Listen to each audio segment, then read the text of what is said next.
Hi mga Langs! Welcome to our mini-series vlog part 5. So last day na po tayo ngayon dito sa Baguio mga Langs, no? At sabi nila, hindi daw makukumpleto ang Baguio mo kung hindi mo napupuntahan ang Diplomat Hotel. Kaya pinuntahan na namin mga Langs. Isa ito sa nakakakilabot na lugar na aming pinuntahan. Pagbaba mo pa lang sa sasakyan, mararamdaman mo na talagang may kakaiba kahit hindi mo pa alam ang istorya. Kaya pag uwi ko mga Langs, sinearch ko talaga kung ano ba talaga ang istorya ng Diplomat Hotel. At napag-alaman kong naipatayo pala ito ni Rocky Ruano noong 1915 para gawing retreat house. At nung panahon ng World War II ay dito na sinakop ng mga Hapones at ginawang headquarters. At dito na nangyari ang torture, pagpatay ng mga paring Dominikano, mga babae, mga madre at sibilyan. Kaya pala mga Langs, nung hindi pa kami nakababa sa van, iyak na yung kasamahan naming bata kasi may monster daw. At itong isang kasama namin na open daw yung third eye niya ay nakakita siya ng isang babaeng buntis na patay na. Buti na lang hindi namin alam yung storya bago kami pumunta dito kasi kung nagkataon, hindi talaga ako bababa ng sasakyan.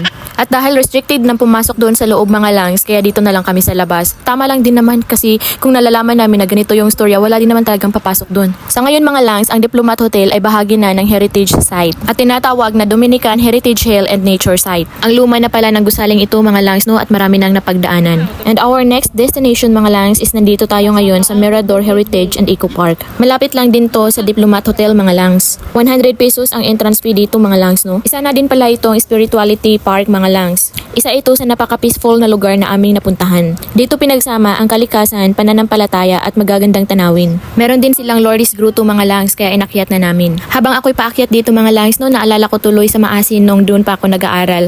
Parang sa Mama Mary Shrine lang siya. Hindi ko na count kung ilang steps yung inakyat namin dito mga Langs, no, pero medyo mahaba-haba din siya. At syempre dahil linggo ngayon kaya marami ding nagsisimba dito mga Langs. At dahil hindi na kami nakapagsimba kaya nagsindi na lang kami ng tita ko ng kandila. At pagkatapos namin ay bumaba na kami para puntahan ang Mirador Peace Memorial.